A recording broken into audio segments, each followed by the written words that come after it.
한 주간 동안도 주님의 은혜 가운데에 평안하셨습니까? 오늘 함께 읽은 마가복음은요, 복음서의 기초가 되는 그러한 바탕 복음입니다. 마가복음을 대할 때마다 예수님과 복음을 직결하는 그러한 단순함에 매료당할 때가 많이 있습니다. 여러분, 복음서 전체를 한 구절로 요약하라고 하면 어떤 구절을 택하시겠습니까? 저는 주저하지 않고 마가복음 1장 1절이라고 대답하겠습니다. 왜요? 너무나도 소중한 세 단어가 연이어서 등장하기 때문에 그렇습니다. 하나님의 아들 예수 그리스도, 복음의 시작이라. 하나님의 아들 예수 그리스도, 복음. 사실 이 세 단어 가운데에 복음서가 이야기하고자 하는 모든 메시지가 담겨져 있다라고 이야기해도 과언이 아닐 것입니다. 하늘나라 갈 때까지 평생토록 말씀을 전해도 제 설교에는 별로 새로울 게 없습니다. 여러분, 별로 기대하지 마십시오. 죽기까지, 우리 주님 뵐 때까지 하나님의 아들 예수 그리스도 순수한 복음만을 전거하고 싶습니다. 요즘 설교를 많이 생각하게 됩니다.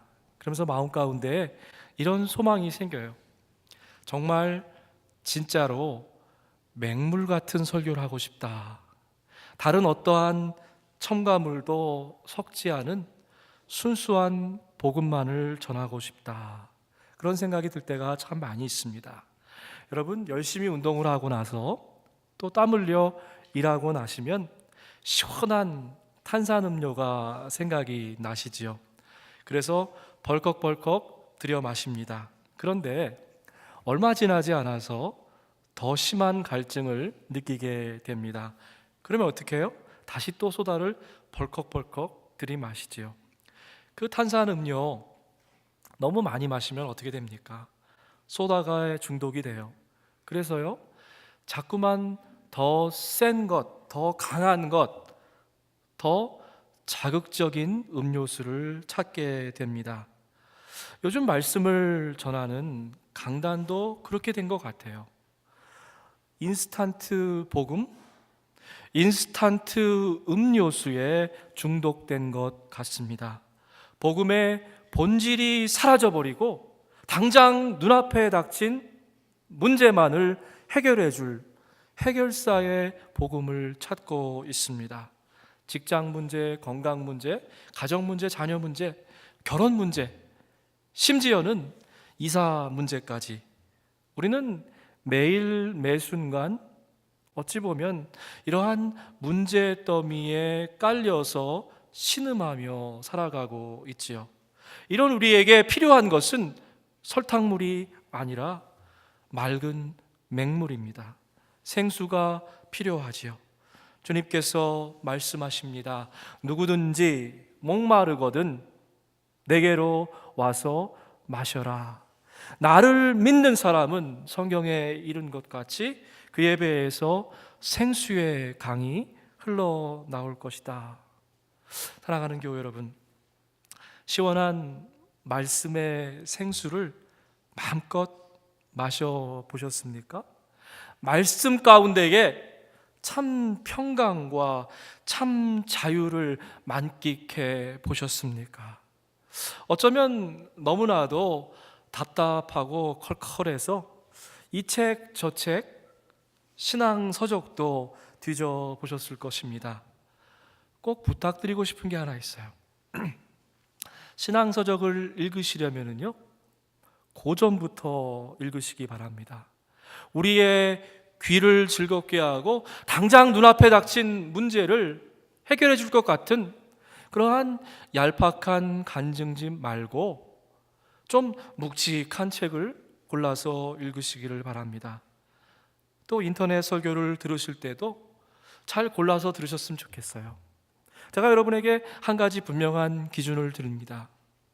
웃고 울리는 그러한 메시지보다는 말씀을 좀 더 깊이 묵상하게 만드는 조금은 불편한 메시지를 택하시기 바랍니다. 그런데요, 더 본질적인 부탁을 하나 드리고 싶어요. 신앙 서적이나 설교 말씀보다 다시 성경으로 돌아오시기를 부탁드립니다. 솔라 스크립투라, 오직 말씀으로. 종교개혁은요, 다른 어떤 개혁이 아닌 말씀의 개혁이었죠. 성경책을 끼고 살더라도 말씀을 전혀 모를 수가 있어요. 성경 66권을 토시 하나 틀리지 않고 줄줄 암송하더라도 복음과는 전혀 상관이 없는 삶을 살 수도 있지요. 복음, 가스펠은 바로 복된 소식, 굿 뉴스가 되지요. 그러한 복음이 우리에게 복된 소식이 되려고 하면은요, 우리가 선포되어진 말씀을 들을 수 있는 그러한 영적인 귀가 있어야만 합니다. 말씀이, 복음이 저와 여러분의 가슴에 깊이 울려져야 하는 것이죠. 복음의 강물에 한번 덤벙 깊이 빠져들어 봐야 복음의 참 단맛을 알 수 있게 됩니다. 오늘 말씀을 준비하면서 오래전에 제가 마가복음을 묵상하면서 적어 놓았던 묵상 노트를 펼쳐보았습니다. 오늘 본문에는 읽지 않지만 그 마가복음 1장 처음에 주의 길을 예비하는 광야에 외치는 소리라고 하는 거기에 언더라인하고 제가 옆에다 이렇게 적어 놓았습니다. 주님, 제가 당신의 길을 예비하는 자입니까?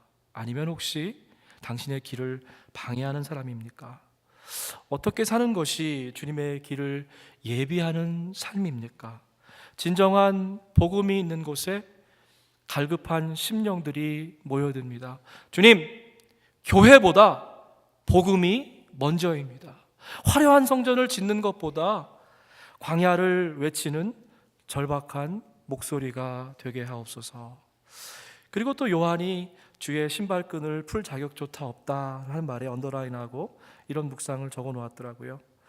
요한이 광야에서 물세례를 베풀 때에 원근 각처에서 많은 사람들이 모여들었습니다.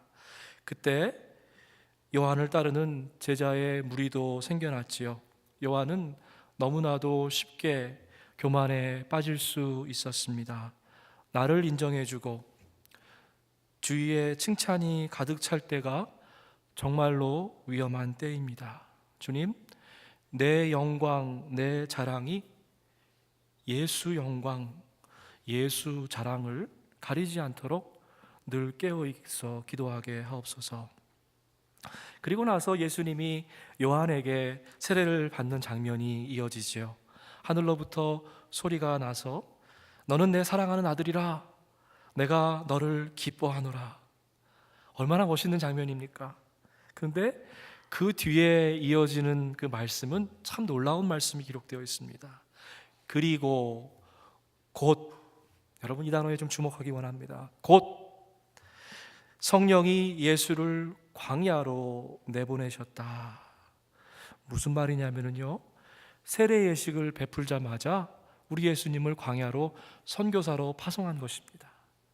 말이 좋아서 점잖게 표현해서 파송이지, 누가복음 말씀을 읽어보니까 그 원뜻은 성령님께서 예수님을 내쫓으셨다, 내몰아내셨다, 이렇게 기록되어 있습니다. 여기에 우리가 주목되어야 될 한 단어, 그리고 간과하기 쉬운 한 단어가 있는데 그것이 바로 곧이라는 단어입니다. 우리 주님도 성령님의 감동 앞에서 곧바로 순종하셨다는 거죠. 광야에서 갈릴리로 오셔서 곧바로 복음을 선포하셨습니다.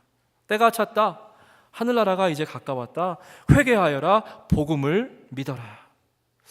언제나 우리 주님도 하나님 아버지께 그리고 성령의 감동 앞에 즉각적으로 순종하셨습니다.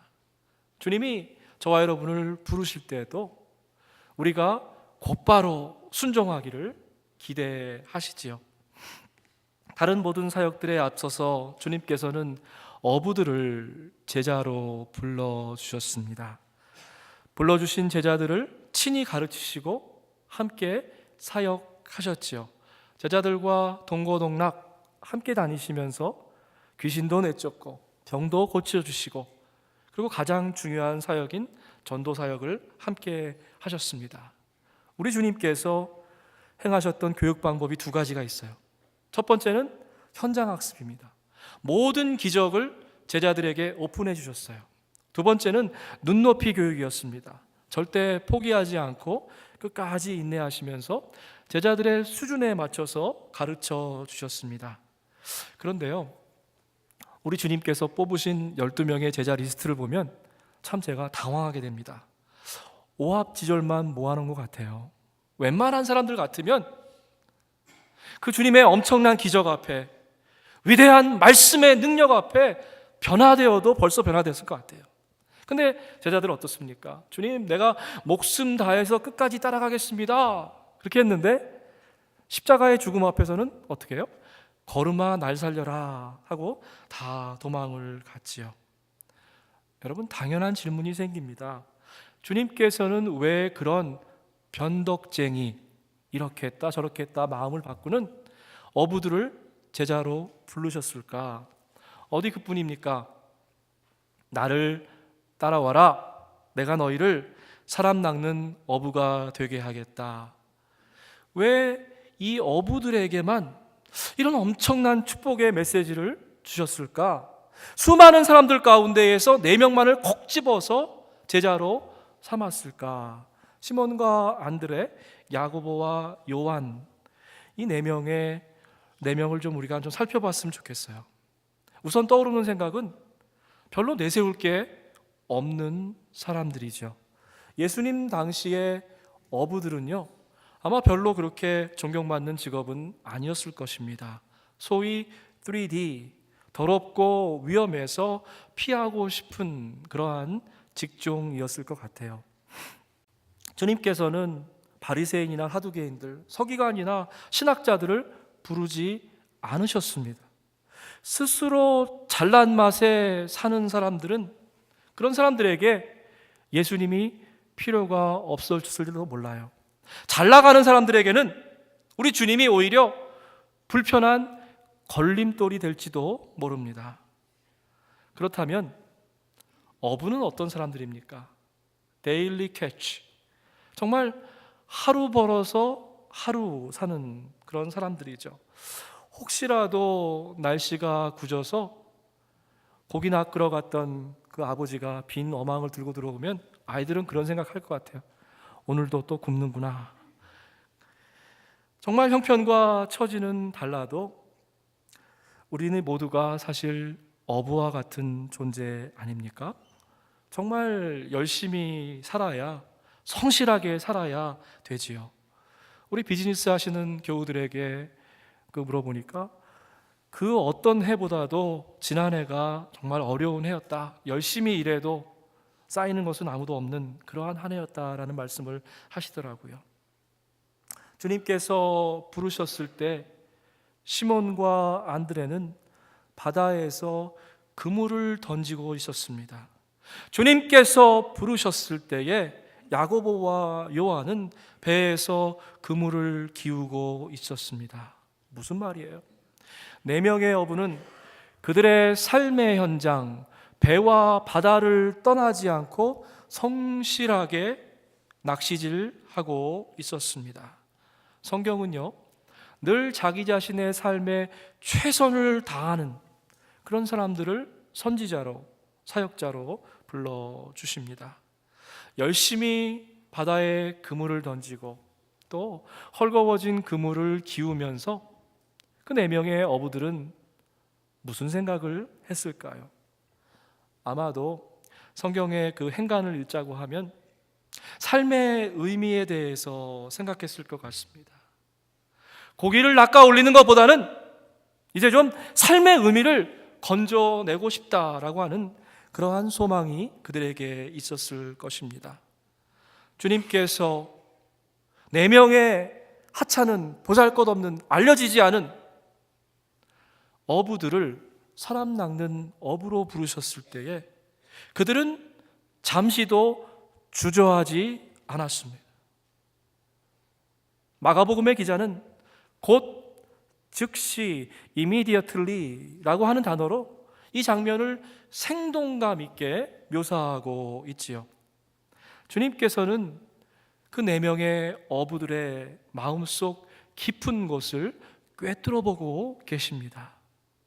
제가 웨슬리 목사님을 참 좋아해요.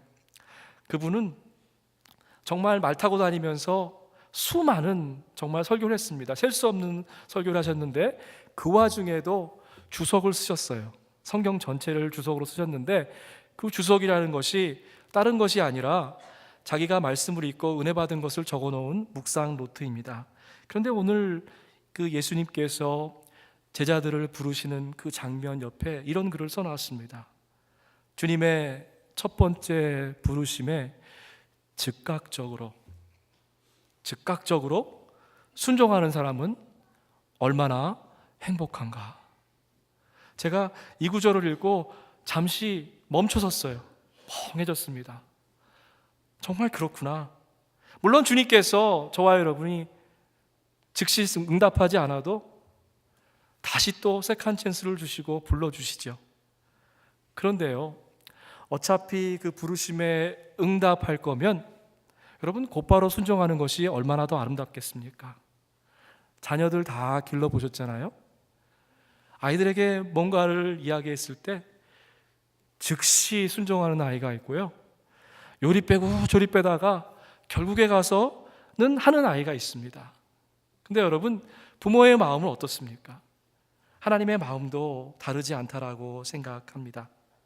어부들은 정신없이 일상을 살았지만 끊임없이 좀 더 의미 있는 것이 뭘까 이렇게 물었을 것 같아요. 아마도 주님께서 자기들과 멀리 떨어지지 않은 갈릴리에서 천국 복음을 전하고 계시다고 하는 얘기를 들었을 것입니다. 그 주님께서 자기들 앞에 나타나셔서 이제 큰 의미로 다가오셨을 때에 그들은 망설임 없이 예수를 따라 나섰습니다. 그런데 왜 주님께서는 농사꾼이나 뭐 다른 직업을 가진 사람들 말고 어부를 제자로 부르셨을까? 여러분, 그런 질문 안 해보셨어요? 저는 성경을 읽을 때마다 참 궁금한 게 많이 있는데, 그래서 어부의 특징이 뭘까 하고 또 곰곰이 생각해 봤습니다. 그랬더니 어부는요, 한 가지 특징이 있는데 그게 뭐냐면요, 고기가 있는 곳을 찾아가는 사람입니다. 고기가 있는 곳이면 시간과 방법을 가리지 않고 고기가 있는 곳을 찾아가는 사람들이 바로 어부이더라고요. 거센 파도가 밀어닥쳐도 또 어떤 위험과 끝까지 맞서서 결국에는 고기를 낚아올리는 것이 바로 어부들이죠.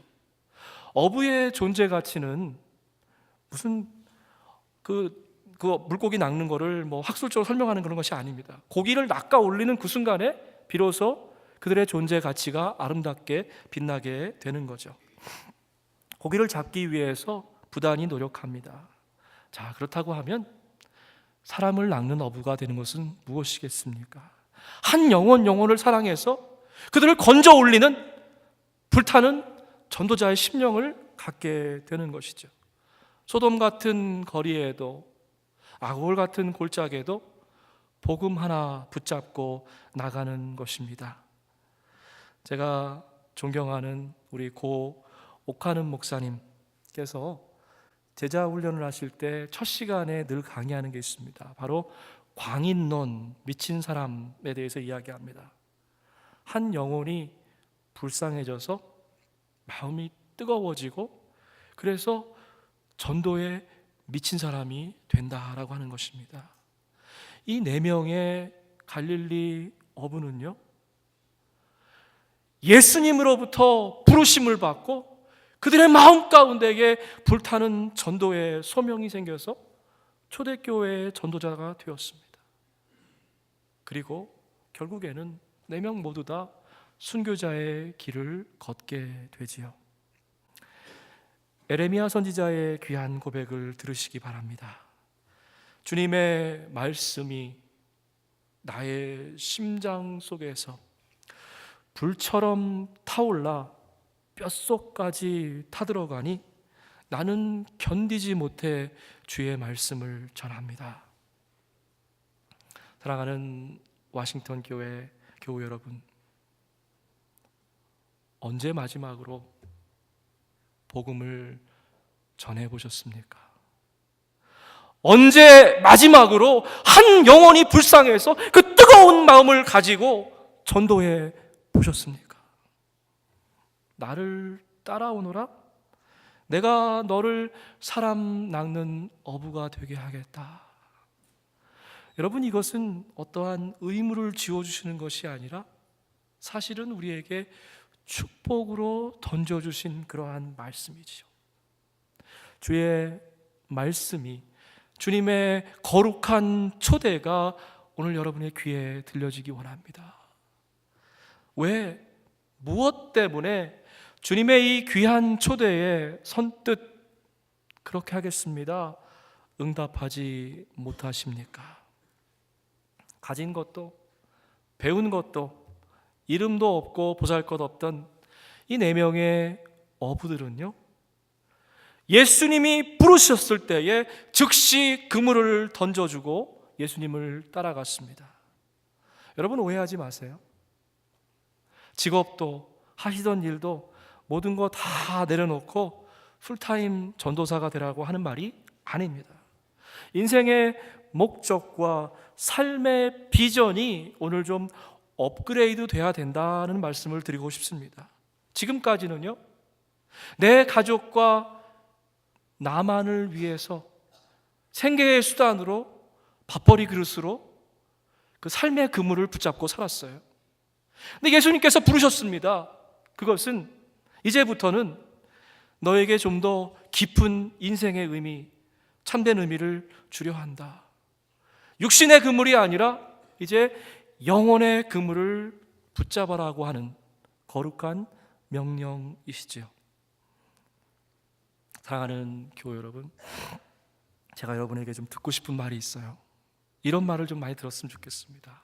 목사님, 요즘 살맛이 납니다. 요즘 이재미 때문에 살아요. 하루하루가 이것 때문에 너무 익사이팅합니다. 침대에 박차고 매일매일 우리를 벌떡 일어나게 만드는 것이 무엇입니까?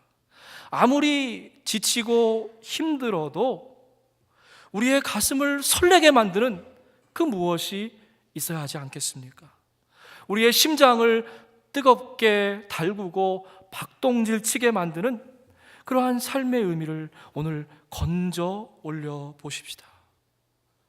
여러분, 좀 우리 솔직해졌으면 좋겠어요.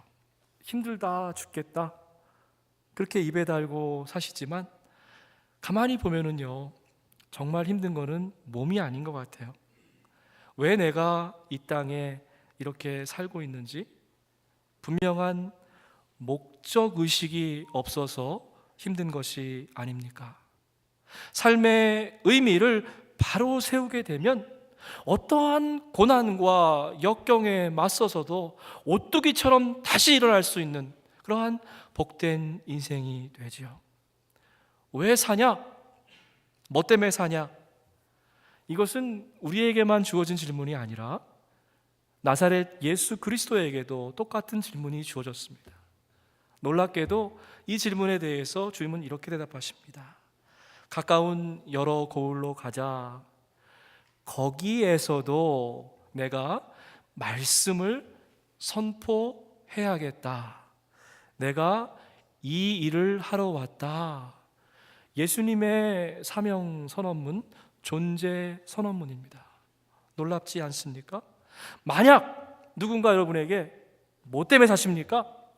뭐 때문에 이렇게 바쁘십니까? 뭐 때문에 이렇게 힘들게 사십니까? 라고 묻는다면 여러분은 뭐라고 한 줄로 대답하시겠습니까? 예수님은 이렇게 말씀하신 거죠. 때를 얻든지 못 얻든지 복음을 증거하기 위해서 내가 이 땅 가운데 왔다라고 하는 것입니다. 주님은 온 땅, 갈릴리 온 땅을 다니시면서 복음을 두루 증거하셨어요.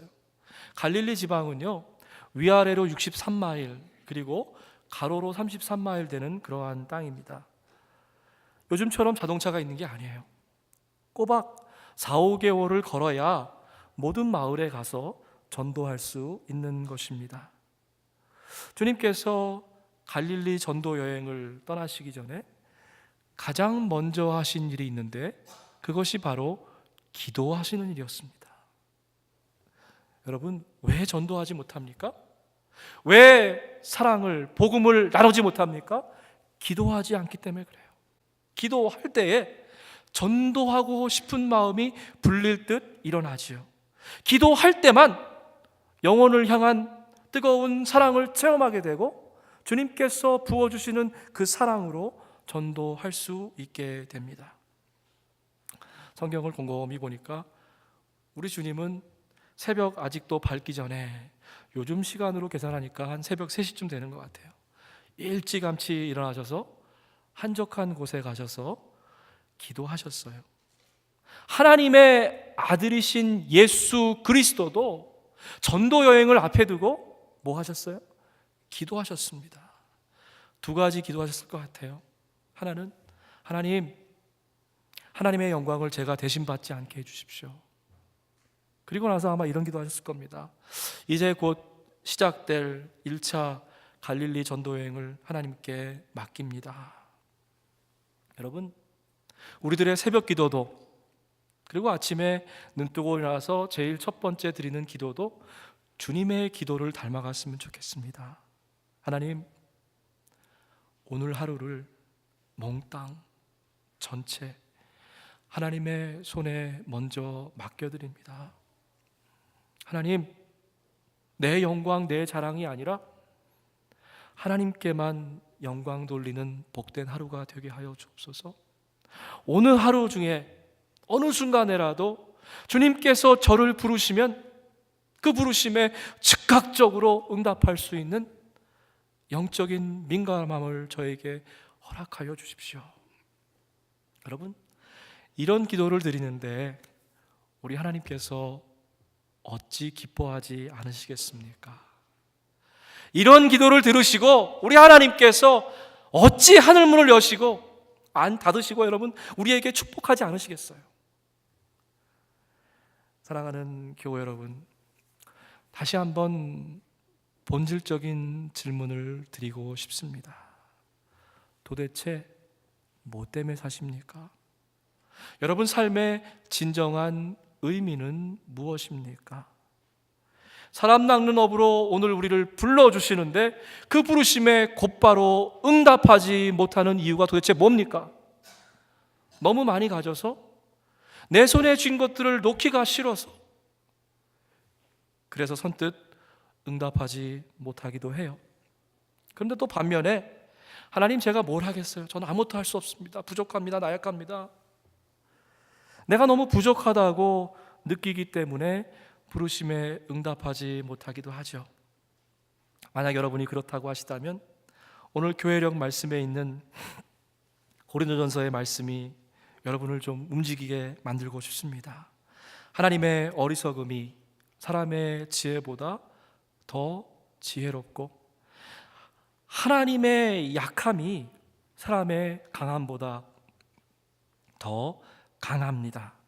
하나님께서는 지혜 있는 자들을 부끄럽게 하시려고 세상의 어리석은 것들을 택하셨고, 강한 것들을 부끄럽게 하시려고 세상의 약한 것들을 택하셨습니다. 여러분, 세상 지혜, 세상 힘 믿고 사실래요? 아니면 하나님께서 주시는 귀한 힘과 능력과 지혜에 기대어 사시겠습니까? 주님께서 2000년 전에 갈릴리 호숫가에서 제자들을 부르셨어요.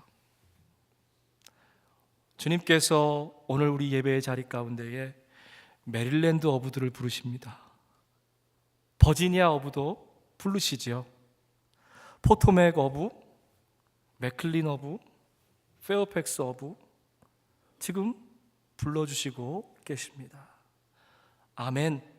주님, 지금껏 삶의 의미를 찾아 헤매왔는데 오늘 말씀을 통해서 일깨워 주시니 감사합니다.